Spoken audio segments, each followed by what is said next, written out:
മണ്ണിടിച്ചിലുണ്ടായ ഷിരൂരിൽ രക്ഷാപ്രവർത്തനം പുനരാരംഭിക്കുന്നതിൽ അനിശ്ചിതത്വം തുടരുകയാണ്. നേവി സംഘം പുഴയിൽ പരിശോധന നടത്താതെ മടങ്ങി. രക്ഷാപ്രവർത്തനം പൂർണ്ണമായി അവസാനിപ്പിച്ചുവെന്ന് അർജുന്റെ കുടുംബം ആരോപിച്ചു.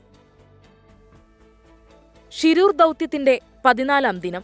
രക്ഷാപ്രവർത്തനം താൽക്കാലികമായി അവസാനിപ്പിച്ചാലും ദൗത്യസംഘങ്ങൾ മേഖലയിൽ തുടരുമെന്നായിരുന്നു ജില്ലാ ഭരണകൂടത്തിന്റെ ഉറപ്പ്.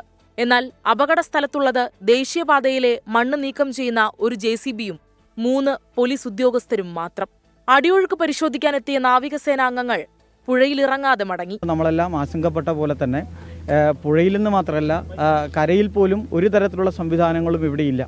രാവിലെ നേവിയിലെ ചില ഉദ്യോഗസ്ഥർ ഇവിടെ എത്തിയിരുന്നു, പക്ഷേ പിന്നീട് അവരും മടങ്ങിപ്പോകുന്ന സാഹചര്യമാണ് ഉണ്ടായത്. പൂർണ്ണമായും ഒരു തരത്തിലുള്ള ഒരു പ്രവർത്തനവും നടക്കാത്ത നിലയിലേക്ക് ഈ സ്ഥലം പൂർണ്ണമായി മാറിയിരിക്കുകയാണ്. പ്രതീക്ഷ നഷ്ടപ്പെട്ടുവെന്ന് അർജുന്റെ കുടുംബം.